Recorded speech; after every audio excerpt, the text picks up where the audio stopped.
প্রিয় ছাত্রছাত্রীরা educare study centre চ্যানেলে তোমাদের স্বাগত। তোমরা যারা ক্লাস 10 অর্থাৎ দশম শ্রেণীতে পড়ছো তাদের জন্য আজকের ভিডিওটি মোস্ট ইম্পর্টেন্ট, কেননা আজ আমি আলোচনা করব তোমাদের ভূগোল পাঠ্য বইয়ের প্রথম অধ্যায়ের একটি অতীব গুরুত্বপূর্ণ প্রশ্ন, হিমবাহের ক্ষয়কার্যের ফলে গঠিত ভূমিরূপ। এই প্রশ্নের সবচেয়ে নিখুঁত উত্তর নিয়ে এভাবে লিখলেই কিন্তু 5-এ 5 পাবে। হিমবাহের ক্ষয়কার্যের ফলে গঠিত ভূমিরূপগুলি চিত্রসহ আলোচনা করো। তোমাদের পরীক্ষায় যে কোনো 3টি ভূমিরূপ সম্পর্কে আলোচনা করতে হবে এবং যারা 2026 সালে মাধ্যমিক পরীক্ষা দিচ্ছ তাদের জন্য এই প্রশ্নটি মোস্ট ইম্পর্টেন্ট। হিমবাহ সাধারণত উৎপাটন অবঘর্ষ প্রক্রিয়ায় ক্ষয়কার্য করে পার্বত্য অঞ্চলে বিভিন্ন বৈশিষ্ট্যপূর্ণ ভূমিরূপ গঠন করে। ভূমিরূপগুলি হলো নাম্বার 1 করি বা সার্ক। উচ্চ পর্বতগাত্রে হিমবাহের ক্ষয়কার্যের ফলে গঠিত হাতলযুক্ত চেয়ার বা চামচের গর্তের মতো যে ভূমিরূপ সৃষ্টি হয় তাকে স্কটল্যান্ড ও আমেরিকা যুক্তরাষ্ট্রে করি এবং ফ্রান্সের সার্ক বলে। এবার পয়েন্টস করবে বৈশিষ্ট্য। নাম্বার 1 উৎপাটন প্রক্রিয়ায় ক্ষয় পেয়ে করির পিছনের অংশটি খুব খাড়া হয়। নাম্বার 2 অবঘর্ষ প্রক্রিয়ায় ক্ষয় পেয়ে করির মধ্যের অংশটি খুব গভীর হয়। নাম্বার 3 করির মধ্যে অনেক ছোট ছোট হিমবাহ থাকলে তাকে করি হিমবাহ এবং করির মধ্যে জল জমে হ্রদের সৃষ্টি হলে তাকে করি হ্রদ বলে। এরপরে পয়েন্টস করবে উৎপত্তি। বিজ্ঞানী জনসনের মতে উৎপাটন প্রক্রিয়ায় এবং অবঘর্ষ প্রক্রিয়ায় পার্বত্য উপত্যকা ক্ষয় পেয়ে ঢিবির মতো চৌকাঠ তৈরি হয়, এই বিশেষ আকৃতির ভূমিরূপ সৃষ্টি হয়। এবার পয়েন্টস করবে উদাহরণ, আন্টার্কটিকার ওয়ালকট পৃথিবীর গভীরতম করি বা সার্ক।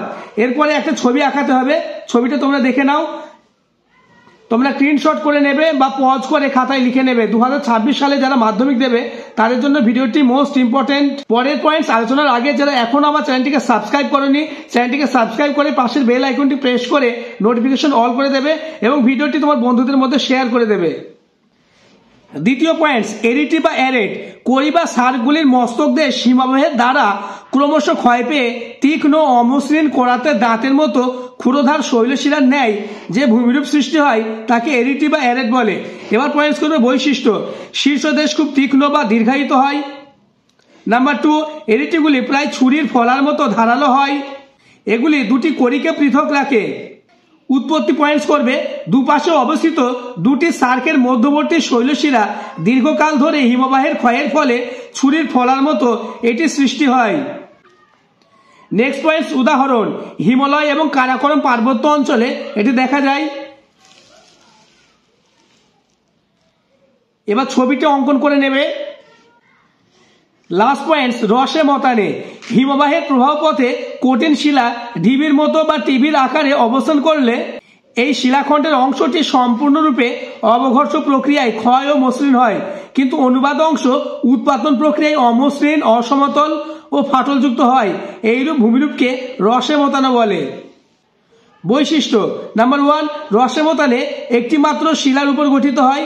নাম্বার 2 দূর থেকে এই শিলাস্তূপ শয়নরত ভাঁজের মতো দেখায়, তাই একে শিপ রক বলে। নাম্বার 3 এর উচ্চতা 2 থেকে 10 মিটার পর্যন্ত হয়। পরের পয়েন্টস উৎপত্তি। হিমবাহ উপত্যকায় উঁচু কঠিন শিলা অবস্থান করলে শিলাটি ক্ষয়কার্যের ফলে একদিক মসৃণ এবং অন্যদিক অমসৃণ বা ফাটলযুক্ত ভূমিরূপ সৃষ্টি হয়। লাস্ট পয়েন্টস উদাহরণ, কাশ্মীরের ঝিলম উপনদীর লিডার উপত্যকায় দেখা যায়। এবার ছবিটা অঙ্কন করে নেবে। আবার বলবো, যারা এখনো আমার চ্যানেলটিকে সাবস্ক্রাইব করেনি এক্ষুনি চ্যানেলটিকে সাবস্ক্রাইব করে পাশের বেল আইকনটি প্রেস করে দাও এবং নোটিফিকেশন অল করে দাও।